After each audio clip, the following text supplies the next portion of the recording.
To order.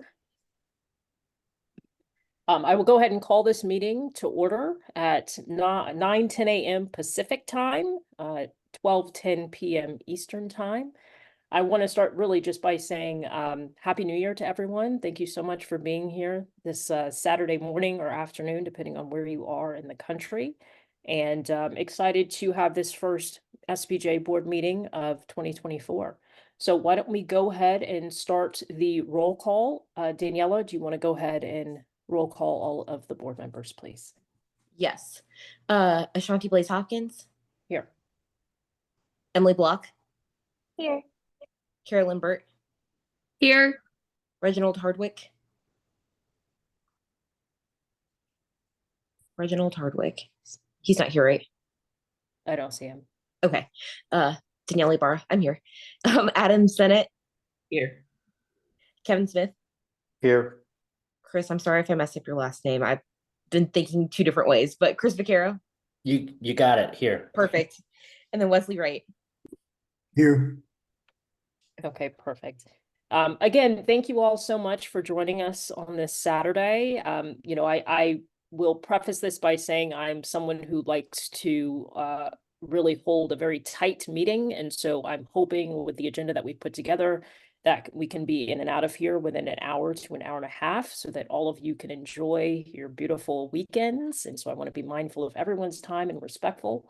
And so that will kind of be how we run things anytime we have a meeting. We're going to try and keep it as tight as we can. And we really try to do that to make sure by making sure that everyone has materials that are connected to the board meetings way ahead of time so that any questions can be asked beforehand. And so we could use this time that we're meeting together more efficiently. So I would like to, excuse me, move to number 4, the president's report. My report is not going to be extremely long, but I did want to first give a shout out of gratitude to Jennifer and the headquarters staff, YPTC, to the finance committee on the society side, to also Hagit Lamore and Daniela Ibarra for all of the hard work that has been ongoing, really, since we ended the convention to help get us to the point where we're able to approve the 2024 budget in the first month of the year. And so I want to thank all of you. I think that we are on much better footing than we were last year. And with the reinvestment plan that we were able to come together and hammer out at the amazing idea of Foundation Board member Frank Lamonte, I just want to say that I am insanely appreciative of all of the work and the collaboration, the collegiality that we all have had thus far. And I think it got us to this point to be able to approve a 2024 budget. I also wanted to share that the process of finding a new ED is ongoing. The search committee has been working really since October to identify and connect with a large network of folks from at-large members to board members on both boards to be able to create a short list of very impressive candidates that we are in the process of reaching out to at this moment. That will hopefully end by January 29th. And then we will be narrowing it down to a couple of folks as finalists and go through the interview process. And so as soon as we have further updates on that, we will make sure that everyone is notified so everybody is on the same page. I also want to take this moment to also thank Lucas Metropolis, who's on the call today. I know at the end of the year, we had a goal of having 100 donations. And we ended up with just north of that, I believe 113, maybe a little bit more. I might have that number slightly off, Lucas. And if I do, Actually, please correct me. Close to 140 now. Well, fantastic. We got a bunch of mails gifts. So right, I knew we were waiting for some mail-in gifts. So just want to commend you for your hard work and kind of making that happen. And I'm very excited about the way forward and excited to hear about your development plan going forward in 2024 and beyond. So thank you so much for your hard work as well. Really, really very much appreciated. So as far as my president's report, I want to keep it very tight. So I'm going to leave it at that. I do want to then go on to agenda item number 5, which is the 2024 budget. So I will be handing this over to Interim Executive Director Jennifer Breuer. Go ahead, Jennifer. Thank you, Ashanti. I am going to share my screen. I just put together a few slides to kind of help. I think it helps to kind of see the information while we're talking about it. So let's see. Here we go. Can you all see that now? Okay. So we did some last minute tweaks in December just because some information came to light that we didn't know when we started putting the budget together, but we do have a draft budget here, and I'll just go over the highlights. You guys have seen it. It's in the board folder. This budget is showing a projected revenue of $637,000. Budgeted expenses are $938,259. So that leaves a deficit of $301,259 before the MOU funds are taken into account from the foundation. So when you do take those funds into account, the oh shoot, here we go. The change in net assets with excess MOU funds included gives SPJ a surplus of $220,405. And that does take into account already the new ED salary and benefits, the cost of an ED search, and SPJ's portion of the cost for YPTC for our accounting firm that we use. So here's a closer look at the MOU on the fiscal year 24 financials, showing what the regular foundation quarterly reimbursement would be, and then the MOU funds that take it above and beyond that amount. So the excess funds of $521,664 after subtracting the deficit and what the foundation would normally reimburse leaves $220,405. So you can see that there. Some of the highlights, this budget doesn't include any in-person events. So no convention, no Future Leaders Academy, no Student Leadership Institute, and no in-person SDX awards. We've done that awards program virtually since COVID, and it hasn't impacted the number of awards entries that we get. So we're not expecting it to have an impact again this year on that. The budget includes the contracted event planner only for January and February. Her contract wasn't renewed beyond that because there's no convention, and that's the main thing she works on for us. Last year's budget included a 5% membership dues increase. If you remember, this board can increase dues by 5% every year without membership approval, without a vote. This budget does not include a membership dues increase, and we figured it up. And if this board decided to increase dues by 5% again this year, it would result in about an extra $11,000 revenue. Board and RC stipends are once again at 50% with no convention. It probably isn't as necessary. And there's no staff travel or professional development included in this budget. We discussed early on talking about the Industrious contract, allowing it to expire and just not having an office space. We since then discovered there's an even smaller office space in Industrious that we could move to than the one we're in, which is hard to believe, but it's true. And we have since hired a communications intern who's based in Indianapolis. And if you approve this budget, it includes a part-time administrative assistant who I would require to be in Indianapolis so they can help, go to the post office, go to the bank, and those kinds of things. So we figured with the additional Indianapolis-based staff, it made sense to keep at least a smaller space in office space in downtown. So, and then this budget also just includes conservative estimates based on previous years for revenue for awards, membership, and grants. So that is my summary, and then I'll just turn it back over to Ashanti and answer any questions anybody has. All right, thank you so much, Jennifer. Can we entertain a motion to approve the 2024 SPJ Society budget? Can I get a motion? So moved. Can I get a second? I second. So- Okay, discussion.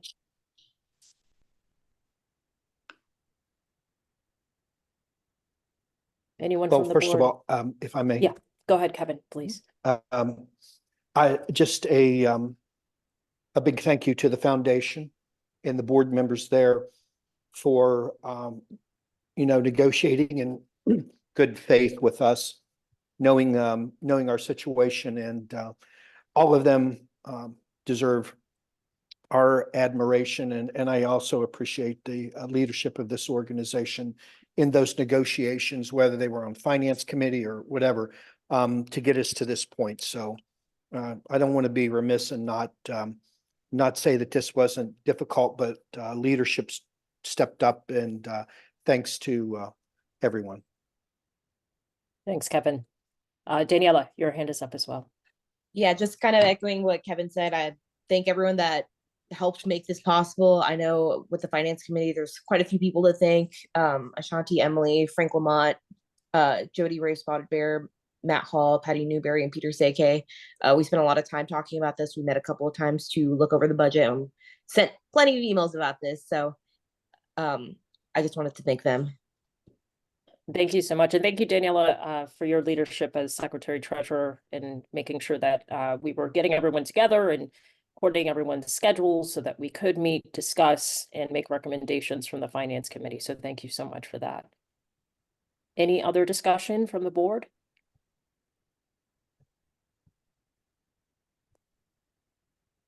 Okay, I think we are ready to vote then. All in favor, and why don't we, let's do a voice vote and see if we're all on the same page. If not, we can do a roll call vote after that. All in favor of approving the 2024 society budget, please say aye. Aye. Aye. Aye. Any opposed? Okay, it is unanimous. We have adopted the 2024 SPJ Society budget. Thank you so much to everyone involved in getting us to this point. All right, would like to move on to item number 6. Legal Defense Fund has a request, and I'm going to turn it over to Mark Balin so he can explain what the request is, and then we can discuss and then take a vote. Go ahead, Mark. Great, thanks, Ashanti. So as many of you know, we have the SPJ has the Legal Defense Fund, which reviews applicants who are looking for assistance to pay for legal fees for various issues relating to, could be freedom of information or subpoenas that they received, or even defamation claims against them. There's one that has gone through the process, and just as a preliminary matter, those applications are confidential under our board policy. And so we do not disclose, who applies to the general public. But now that the LDF committee has reviewed this application, has already voted to support the application, then at that point, under our board policy manual, that information can become public. So the information and the other thing that the board policy manual imposes on the committee, the LDF committee, is that they can give grants up to $5,000 from the fund, but if they want to exceed that amount, they need to have the national board approval. And so that is what is being presented today, is a request for national board approval to exceed the $5,000 threshold. The applicant in issue here is a journalist named Tim Burke from Tampa, Florida. I think some of you might already know about this. And as a matter of fact, if there's anyone on the call who is with Tim Burke's legal team, because I did give them notice that they would be here, that we were having the meeting, that they identify themselves. Doesn't sound like there were. So any event, some brief background on this, and then I will present the matter to the board for vote. Tim Burke is, as I said, a journalist in Tampa. I think basically everyone here probably knows about the Marion County Register raid that got a lot of press. SPJ, as you know, stepped up and pledged $20,000 to support the legal efforts in that case. This case is actually very similar. However, it has not received quite the widespread media attention that the Marion County Register case did. This is an instance where Tim Burke's his newsroom, which is, I think he works out of his home, but still that's where he produces his investigative journalism from, was raided by the federal authorities back in, I believe it was in May of last year. He was his phone was confiscated, and he is right now, everything relating to his matter, his legal proceeding, is under seal. So he doesn't even know really why they did what they did, why they took his stuff or anything. It appears to be related, and it seems like it is related to to video that he was able to obtain by going online onto a web streaming website.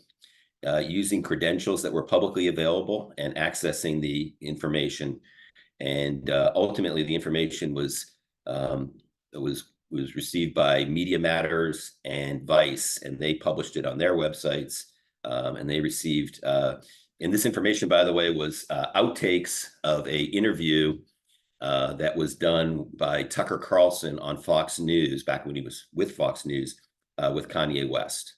And they published on the Fox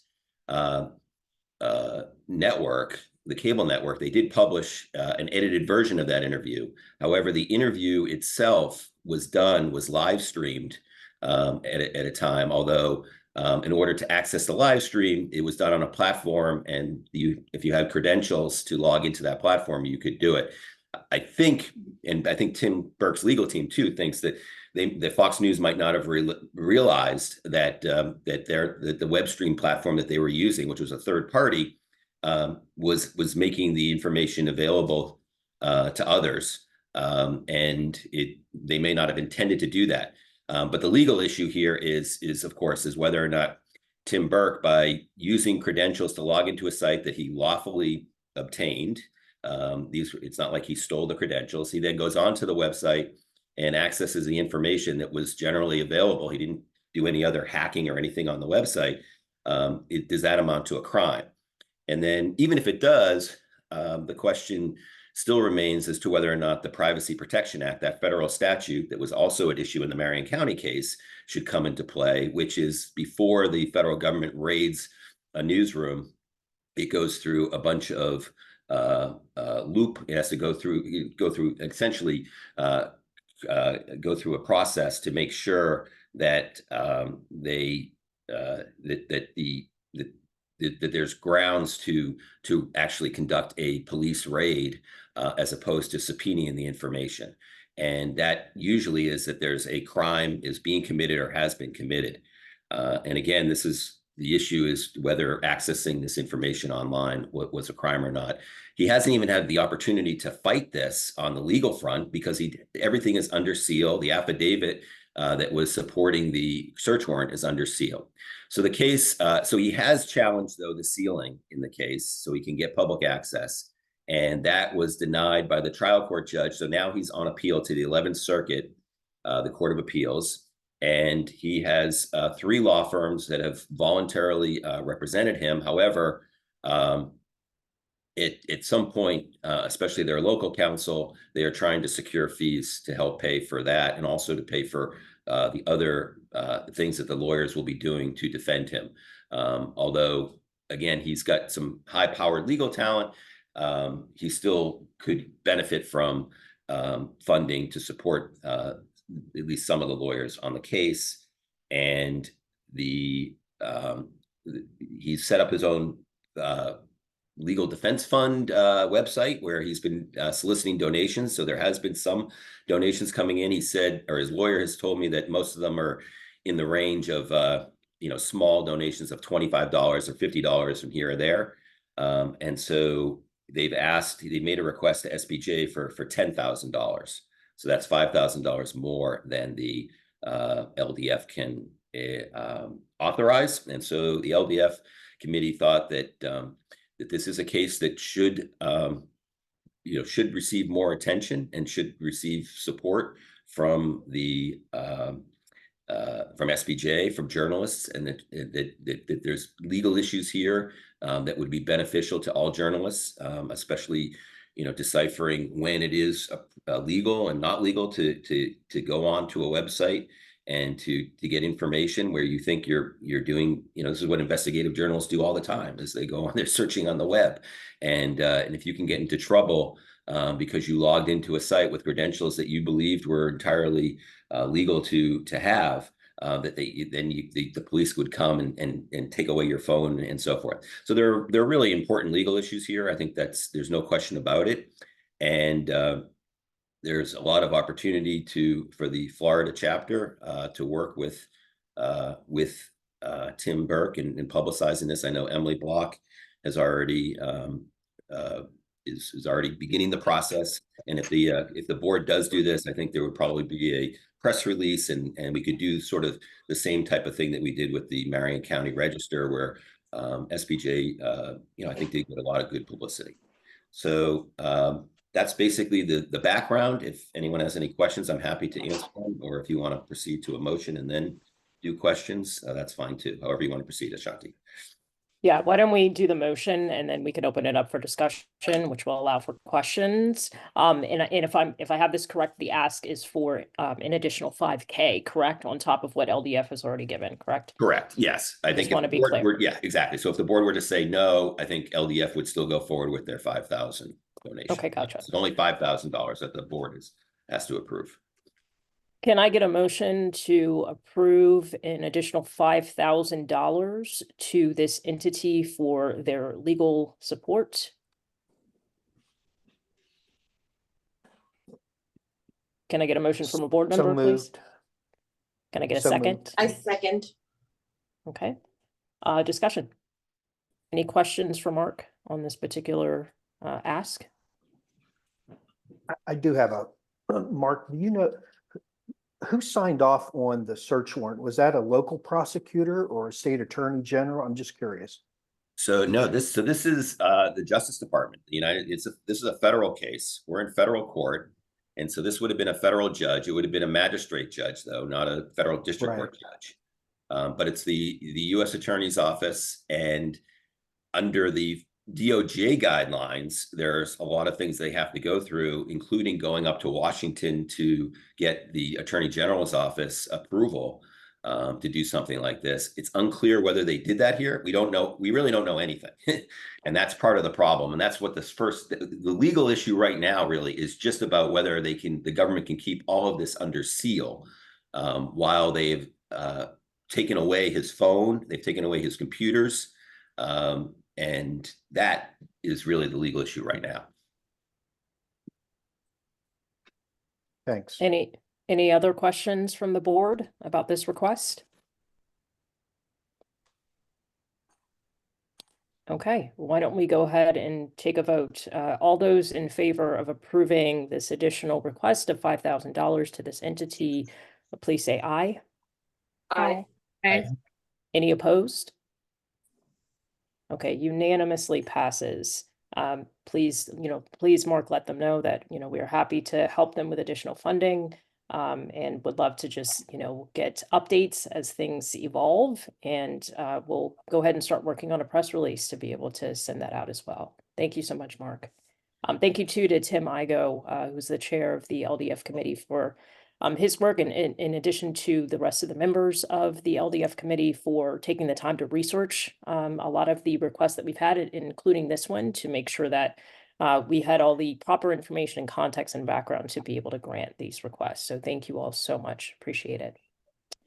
Okay, let's move on then to Jennifer Royer. She has a First Amendment Forever Fund request that she would like to share with us for consideration. Go ahead, Jennifer. Thank you. Yeah, this is a request coming from Dave Coolier. He could not join the meeting today, but the information is in your board packet. I won't go into all the details, but He says the First Amendment Forever Fund Committee is recommending the board approve funds toward the development of the documentary Seized, which is intended to focus on the Marion, Kansas newspaper raid. The application, which requests $15,000, is in the materials. The committee voted to provide $5,000 toward the film development. Board approval is required for anything beyond that. And the committee is recommending that the board approve an additional $10,000 to the documentarian. And there are examples of her work in the packet. Her budget is included in the board packet. The committee has not awarded any funds since 2021. And the account has, I checked it this morning, almost $250,000 in it now. So on behalf of Dave, I am submitting that request and asking that you take a vote.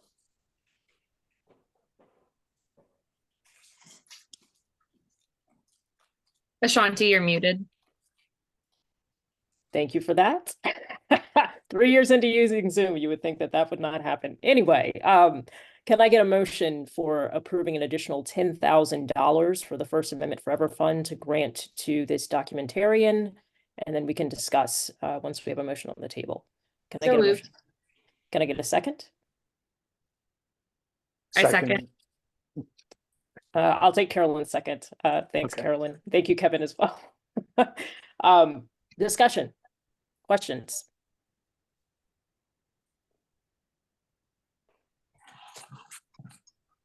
Okay, why don't we go ahead and take a vote then? All those in favor of extending an additional $10,000 from the First Amendment Forever Fund to this documentarian, please say aye.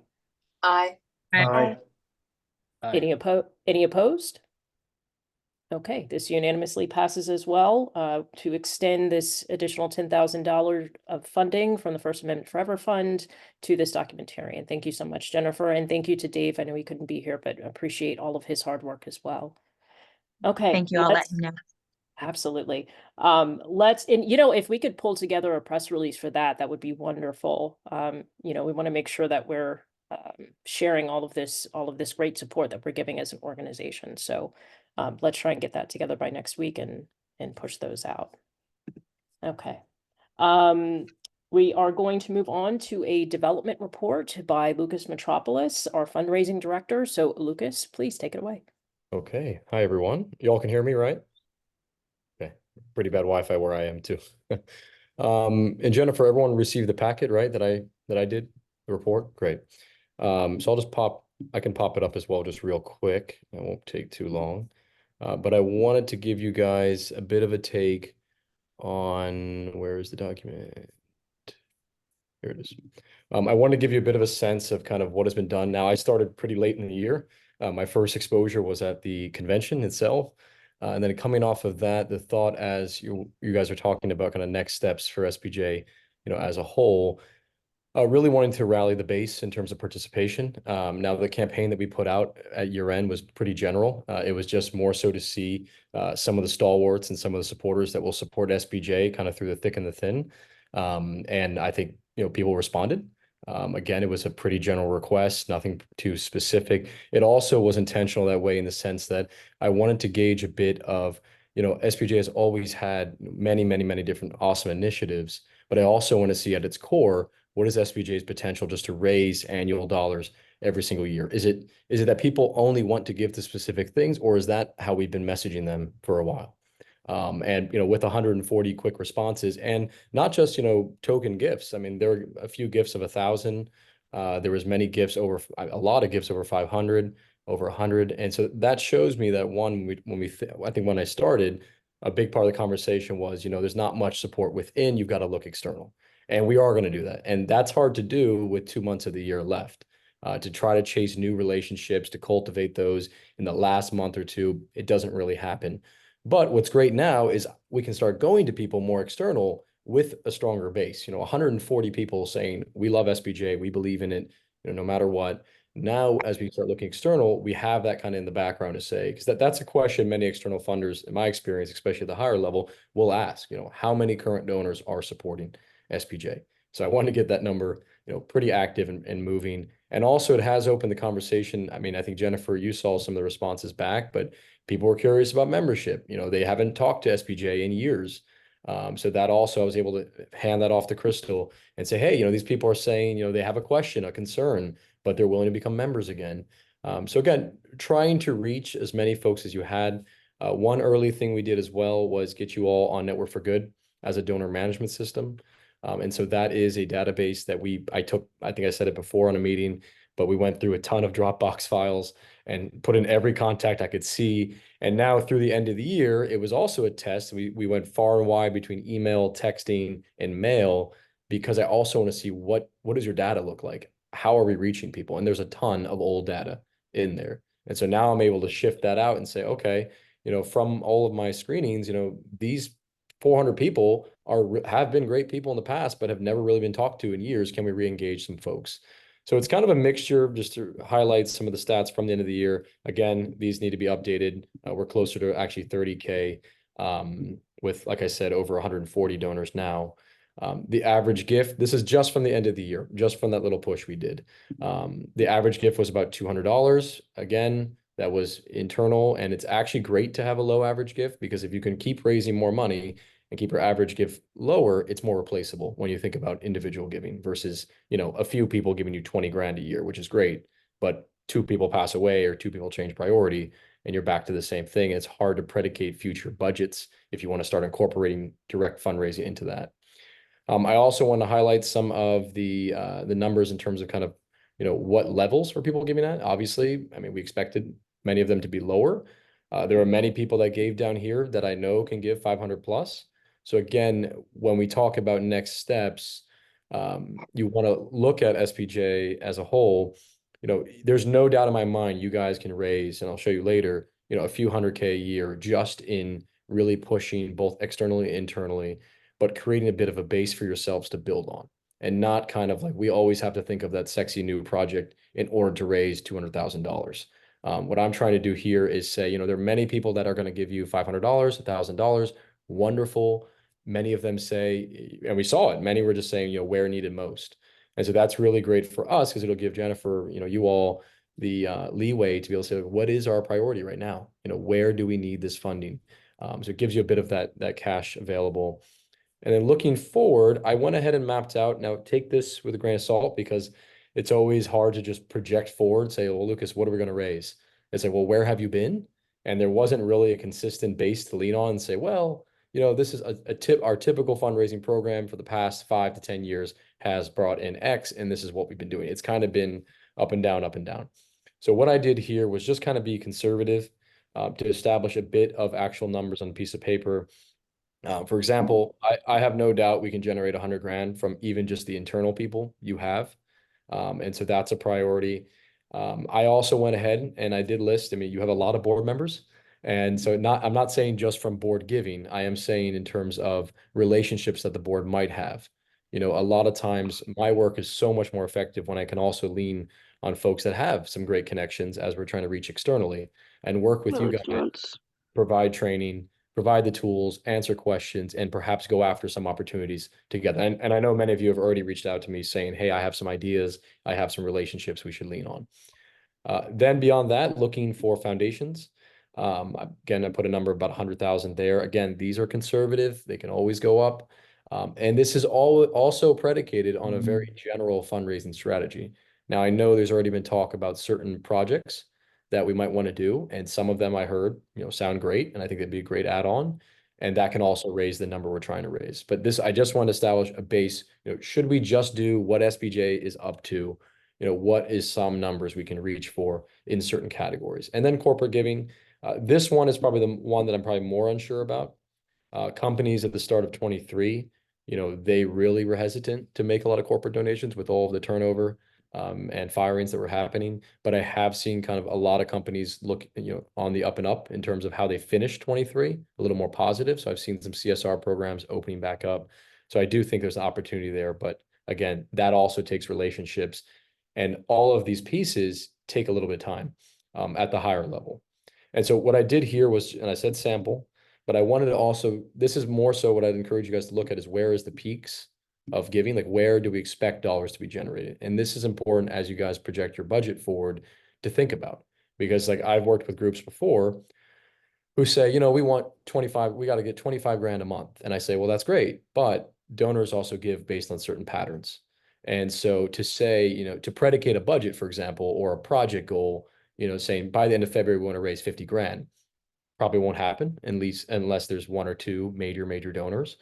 But during these 2 peaks of time, March, April, May, and then September to December, that is when we'll run kind of what we did for end of the year, but much more fleshed out, more impactful, telling more stories, sharing more about what you guys have been up to. But that is where we'll rally around a public facing goal. This past end of the year was participation. Next end of the year, 100% will be going for dollars. This spring, it'll be kind of a mix of dollars and participation goal. I know you guys have your day of giving. I know there might be perhaps some events sprinkled in maybe in the springtime. And so looking at how do we leverage that. But these months in between are times you build the relationships to come to fruition during these peaks. So for example, this month we reach out to, a big philanthropist in town, and we talk to him about wanting to support SPJ. And then we move towards, hey, we have this campaign coming up. I know you've been talking about really wanting to magnify your impact. Would you be willing to put up $20,000 as the gift we talked about and let us use that publicly? And that's great because we can also use that donor or foundation's name as kind of a vote of confidence too, with some of our fundraising efforts. And you start seeing names and people saying, oh, wow, so-and-so is part of this. So again, just a sample, I wouldn't hold ourselves to these numbers, but I took the 300K and I just try to show you guys kind of the weighting that happens throughout a fundraising year. Lastly, and then I'll be quiet. Again, these are pretty typical goals. I mean, we're kind of starting from the basics here, but wanting to, retain and increase giving from our existing folks, look for new opportunities. There are many people that didn't give for year of the end, even internally, that we can now lean on for the new year. And then the big focus for me now is looking external. Now that we have the internal base, looking for those external opportunities. And I'd welcome, any thoughts or advice you all have and names from your own experiences and areas. And then lastly here, for your own review, just a general, this is again predicated on a typical annual fundraising program. In here there's be a ton of subtasks. There'll be a bunch of things we'll add into this as the course of the year progresses. But I wanted to give you guys a sense of kind of what happens when, to kind of really think about and also match up to perhaps how you might want to be helpful, or ideas that you've seen that you really liked from other institutions or other nonprofits. So, okay, so that is a bit of it. I don't know if there's questions. I know I've taken a lot of time here. Lucas, thank you so much. I did want to, Lauren Bartlett had put this in the chat, but I also had some of these thoughts as well as I saw some of our email communications and even text message communications go out for kind of garnering end of year donations and donors. It did feel like some of the messaging was very general. When I know for a fact that there were things that we did that could be seen as very impactful to our industry in 2023. So, I was also comparing it to other organizations that are like us, other journalism organizations, and the communications that they were sending out the end of the year for their annual giving, where they were very specific and bullet pointed, like, this is what we did this year. This is how we made an impact. And I think that that is probably a really good approach, especially knowing that, we gave money to the Marion County, situation that, there are things that I know that we tangibly did that show the impact of our organization and tout our brand in a way that kind of shows, donors or potential donors. This is the impact of you giving to SPJ. This is what we have done with this funding. And these are some of the things that we are hoping to accomplish in the new year. So just being more specific instead of just saying, yeah, we're doing great things. Well, what are those things? I think people do want specifics. They do want specificity when it comes to, especially if they're going to give their money, they want to know what the ROI is. What am I getting out of this if I'm just giving you money other than just a tax write-off? So, is there a way for us to incorporate in the communications when we're reaching out to potential donors? These are the specific things that we've done, and we can help you kind of craft those things. Obviously, I'm not expecting you to know every single thing that SPJ has ever done in the course of a year, especially since you really were just onboarded in October. But, let's try to figure out ways that we can communicate our message and our impact with specificity. I will say I was at the Golden Globe Foundation dinner a couple of weeks ago, representing my institution because we receive grant funding from the Golden Globe Foundation. And one of the things I noticed when I was at that dinner, when they were recognizing all of their grantees, the International Women's Journalist Foundation, they had this amazing sizzle reel that showed the impact of everything that they had been able to do within a year. And I remember sitting there and saying, we need one of these. And then also thinking, why are we not involved with the Golden Globe Foundation?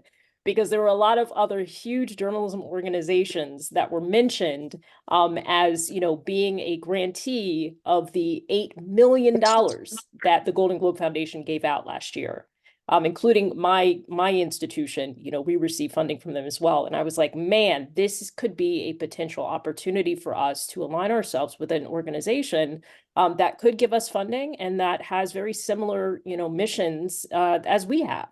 And so just kind of ideating some of those things. And, you know, now that we have the 2024 budget approved and we can kind of focus on, you know, some of these other initiatives and situations and donor kind of communications, I think we do need to prioritize how we're communicating to potential donors and our current donors about how their money is going to actually be spent and the ways in which we have already used that funding.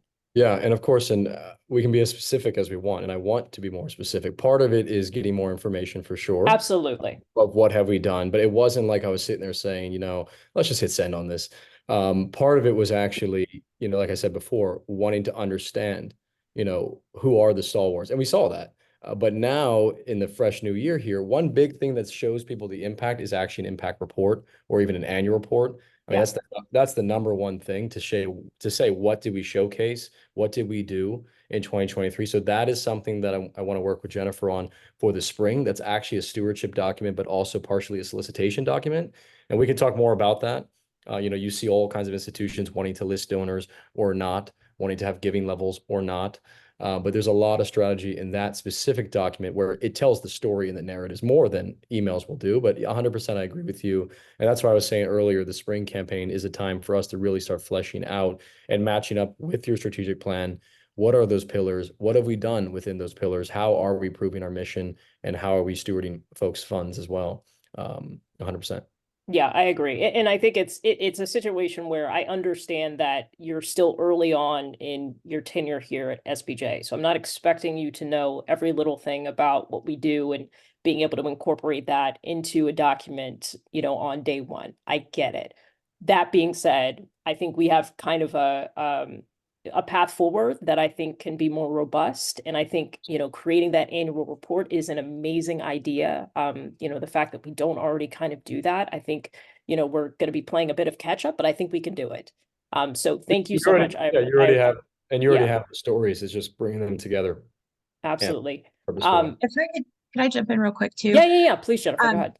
So being on the communications team for 8 years before I moved into this current role, I can tell you those kinds of messaging, the bullet points of, you know, here are the things we accomplished this year, here's what we've been doing.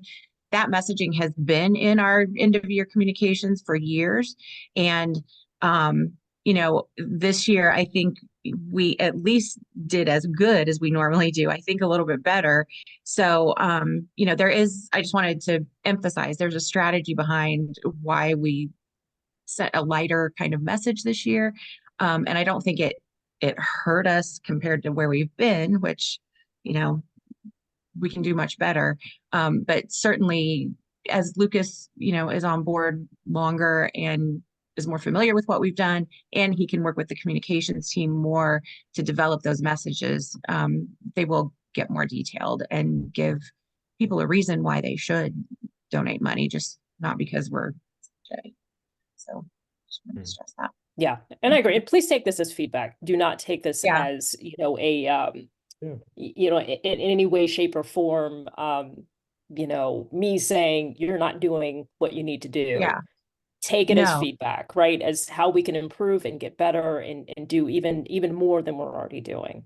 Mhm. 100%. I just didn't want you to think we've never done those No, no, no, detailed no, no, no, messages no. before. No, So, no, not at all. But okay. something that is like, I will say, yes, we've had that messaging, but having an actual tangible report. Yeah. I don't Yes, I I've agree. seen that yet. That's what I And mean. Ashanti, I'll share with you an example offline, a few examples I'm looking at Perfect. that I've done before that I think would be very helpful for SPJ. Beautiful. Thank you so much. Higit, I know you have your hand up. I will go ahead and recognize you. Thank you. You know what might be helpful is creating a folder that that we let everyone in Leeds know, that all of the committee chairs know, that everyone can drag into one folder the wonderful things that are being done. It's a lot easier to write a report when the raw material is already there than to try to gather it at the end of the year. So what if you create something where everything that all the committees are doing something, right? And they can drag into there, we did this, we did that. And at the end of the year, it might be a lot easier to pull together that report. Yeah, agreed. And also pulling from the chapter's annual reports as well. You know, our chapters are doing so many amazing things. And oftentimes, I don't know at the national level that we tout that as much as we should or could, to, you know, make sure that people understand that our reach is much broader than some of our, you know, counterparts in other journalism organizations because we have chapters in communities. You know, our reach isn't just nationwide, it's international. We have an international community. So, you know, being able to pull that information out and include it in the communications that we have so that people understand that it's not just what we're doing here at the national level, it's what we're doing in the communities, on the grounds, in, you know, marginalized communities, in communities that have news deserts, and the advocacy work that's happening at the state level. So, you know, making sure that we are really painting a full picture of the impact our organization has on our industry in this country and abroad. So it's just, I agree with you, Hagit, you know, but pulling in everything that we have, all of those metrics, I think are really, really important. Emily, I saw your hand up. It was up and then you took the words out of my mouth. Oh. I was just going to say we should leverage those chapter annual reports more than we already do. I know we use them for handing out awards, but if we could, you know, actually lean into those and pull out what other chapters across the country and beyond are doing, I think that'd be great. I agree with you. Sometimes we share a brain and it's really great. Okay. Any other Because we're Scorpios. Exactly. Any other questions or feedback or insights from the board before we move on to the next agenda item? Okay. All right. Thank you again, Lucas. Really appreciate your work and I appreciate you putting together that document. Looking forward to, you know, communicating with you and engaging with you as you pull together kind of, you know, what the strategy is going to be in 2024. So thank you. Thank you all. Let's move on to an update on Media Fest 25 from Jennifer. Yes. So when we were talking about the budget, I mentioned that we've kept the event planner on board through the end of February. And what she's working on during that time are a couple of contracts. One is reviewing the contract with the Grand Hyatt in Washington, D.C. that has already been signed by CMA and ACP. They're just waiting to get word from us that we definitely do want to join them in Media Fest 25 in DC. So that's one contract she's looking at now. And then also just the contract between the three organizations and who's responsible for what, you know, what do we go in together on? What are we taking care of separately? Those kinds of things. So she's reviewing both of those. And I think, Ashanti, correct me if I'm wrong, but I think we just wanted to get confirmation from the board that yes, this is still the direction that we want to move in. So we can let ACP and then CMA know for sure that they can count on us as a partner.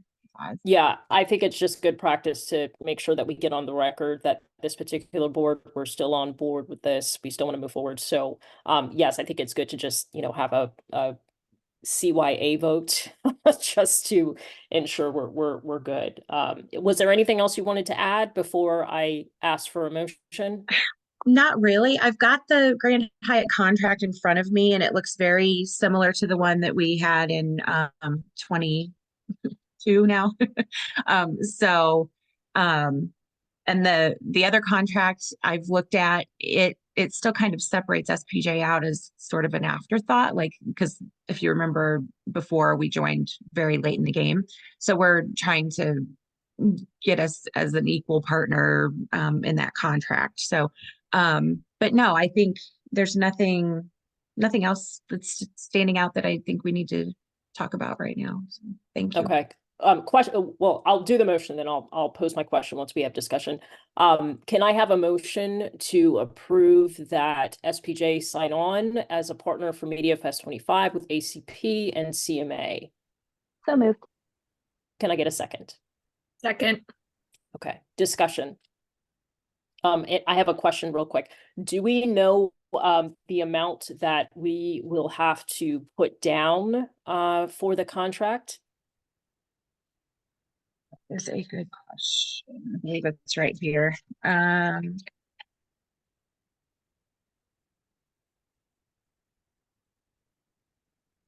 Oh, bear with me. Sorry. I thought I knew exactly where it was.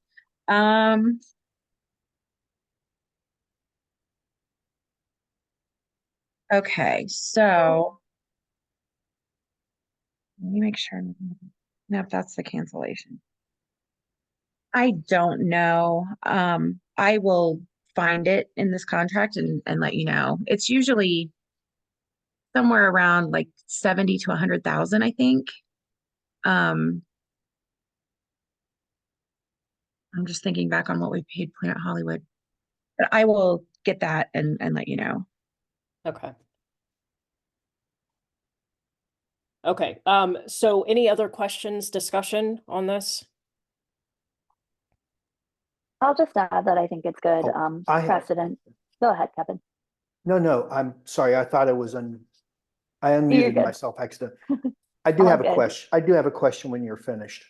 Sure. No, I was just going to say, I do think it's good precedent. This is something that we'd already voted on. And then, of course, our budget was in flux, but we don't, to Jennifer's point, we don't want to be an afterthought and we don't want them to have to be waiting on us. So I think this is just good practice for us to continue this partnership and make sure that it's known that we want to continue these kind of partnerships. Okay, Kevin and then Carolyn. I have a question. Is our opening night reception going to be at the hotel based on that contract? And if not, are we going to have an opening night reception? Do you know, with the other two entities involved? Have we got that far? We haven't gotten that far yet. We definitely don't want a repeat of 22 though. So, you know, if we need to do it at the hotel, we'll talk to them about space and making sure that there is room to do that. So, and any suggestions or, you know, opinions you all want to share, feel free to send them my way, but we will not have a repeat of the last time we were in DC. I strongly urge us to have an opening reception at the actual hotel and potentially ask CMA and ACP, because I know they don't usually do open receptions, but maybe ask them if they want to do a joint open reception so that everybody feels like they can attend if they want to. And that would also potentially cut down on costs of any opening reception that we have if we're splitting that cost 3 ways. So just something to really consider and maybe start having those conversations with them. I'll just piggyback off of that really quick. I don't want to cut anyone off, but earlier last fall, I attended ONA's opening reception, which was at the hotel, and I had a giant list of notes and takeaways of how they did that economically. So I'll make sure to like re-up that, and Ashanti and I can have those talks with Jackie and CNA and go from there. Perfect. Carolyn, and then Hagit, and then Mark. I just want to echo, I think it's a really good idea to continue this partnership with CMA and ACP. I think something that we should keep eyes on for us as an organization is making sure that we take note of what programs and events we do this year that really benefit college students and early career journalists. So that way we're able to showcase that at Media Fest and make it really clear to that younger demographic of the benefits of them joining at this stage in their career. Agreed. Thanks, Carolyn. Hagit. Question about whether there's a date on that. And also, hey, you've got a great thriving chapter in DC and a lot of resources you can use. So yeah, you could do the opening reception at the hotel, but then maybe the DC chapter can come up with some options for especially young people want to go out and take advantage of the city where they are. And I bet that the local chapter would be able to provide options that may not be officially sponsored by SPJ, but could be as part of the programming, in the booklet as to, hey, here are these places you can go. Yeah, But Hagit, do I we think have that's a a good date? idea. Is there a date, Jennifer? Also, Hagit, great idea. I agree 100%.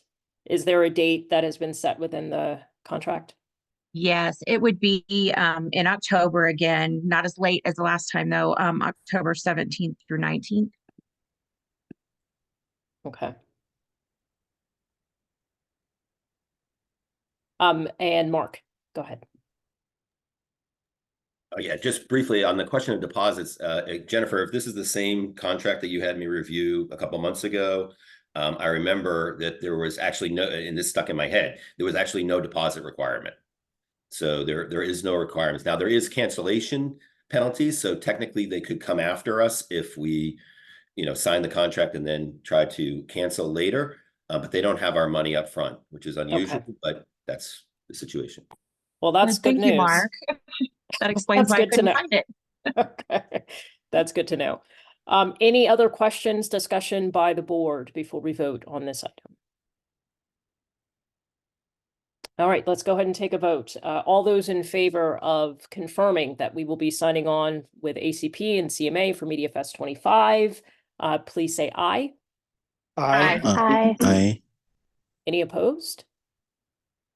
Okay, unanimously approved. Jennifer, please let them know that we are happy to be partners with them again, and let's get that contract and everything signed so we can start having conversations and make sure that we are equal partners, in this venture. All right, Will thank do. you so Thank you. much. Perfect. Okay, we are now to the public comment period of the meeting. Each person will be given 2 minutes to speak. Emily, will you please do me the honor of keeping time? Thank you so much. And so at this time, I would ask, does anyone have public comment that they would like to make? Please raise your hand and we will put you in queue. Jackie Alexander, president of CMA. So nice to see you. Hi, everyone. Thank you so much. I'm really, really thrilled that we're going to be partnering again in 2025. We do want to make sure that SPJ is an equal partner with ACP and CMA, and I look forward to us having conversations over the next several weeks to ensure that that happens. Jackie, thank you so much. And I would also like to shout Jackie out. Jackie and I did a really fantastic event together last week, and it was hosted by a student journalist whose name was Nicholas. What is Nicholas's last name, Jackie? I'm blanking on his last name right now. Nick Hill at the University of South Carolina. Thank you so much. But it was an amazing event. It was a lot of fun to do. It was Jackie's idea and she reached out and I thought it was a great idea. The event was about being the first. Both of us are first in our roles in leading the organizations that we lead. And we've pushed out the link on SPJ's social media. So if you did happen to miss it, you can watch a recording there. But just wanted to thank Jackie so much for her collegiality and collaboration. And we're very excited about being a partner with you for MediaFest 25. Thank you. Okay, Hazel Becker. Hazel, you were muted if you were speaking.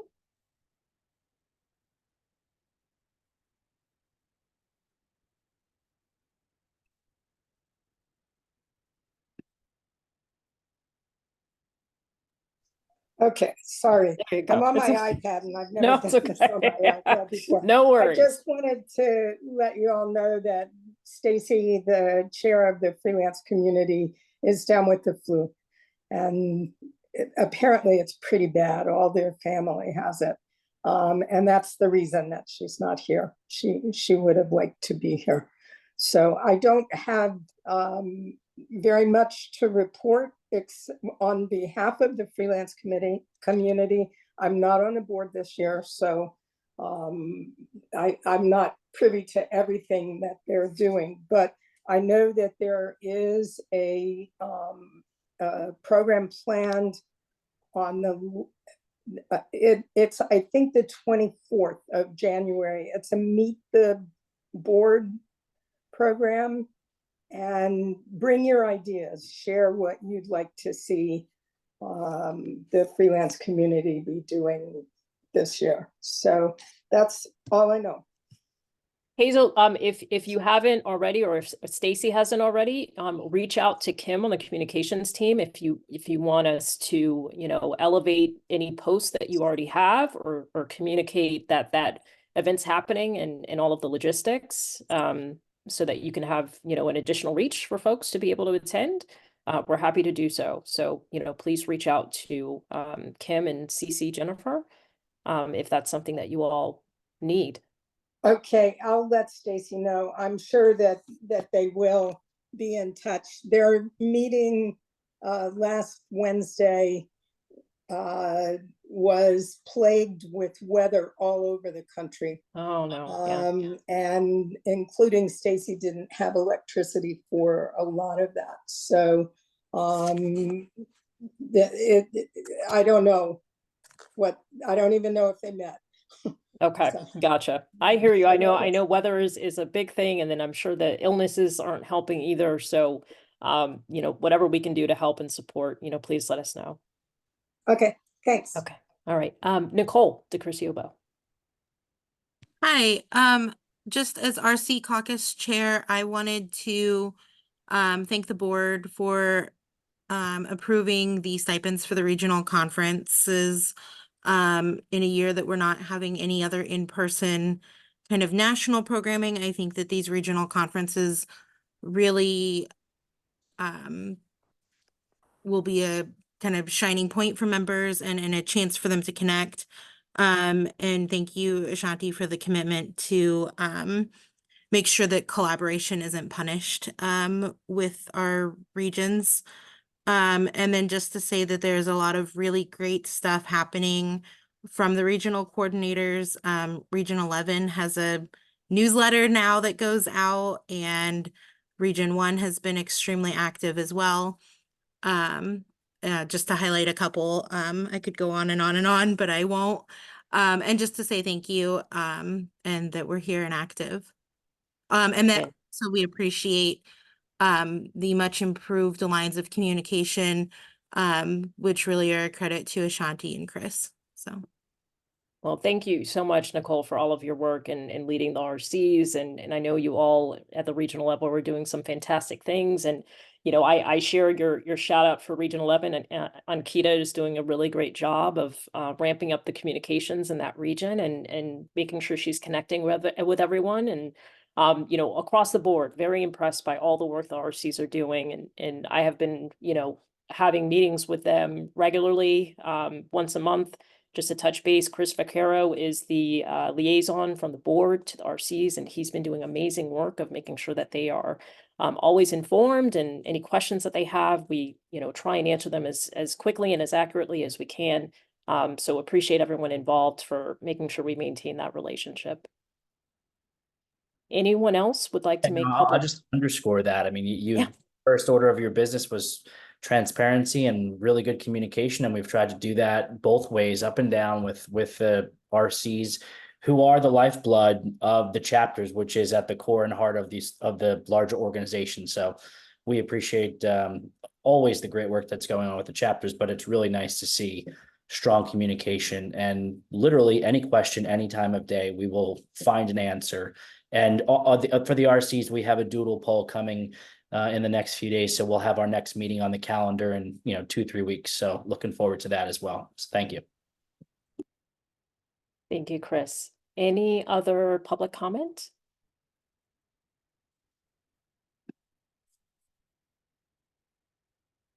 Okay, I am not seeing any additional hands. Yes, Bob Becker. You are muted. Okay. Okay, here I am. Just want to come back to something that happened at the convention. Was we went through the whole thing about the code of conduct, and adding it to the bylaws was defeated. My understanding was it was going to come back up as a board policy. So just want to find out where that stands. I know at least Danielle McLean was very concerned about what had happened and how it would go forward. So just want to know what's going on with that.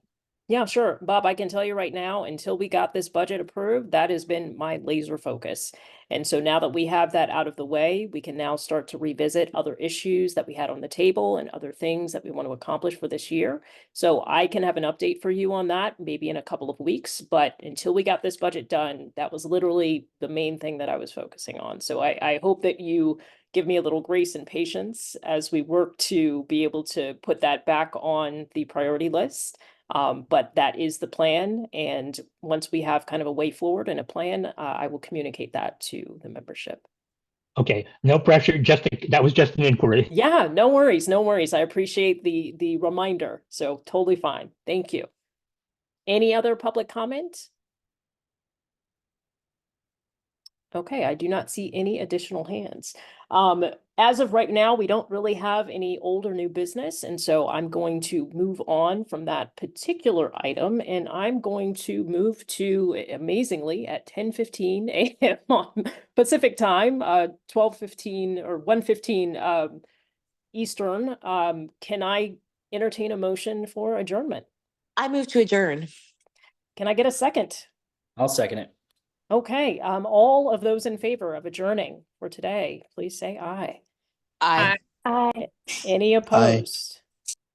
Okay, thank you all so very much for this very efficient meeting. I appreciate it, and I appreciate all of you and all the work that you all have done. And we will see you at the next board meeting. I hope you all have an amazing weekend and a great week ahead. Bye.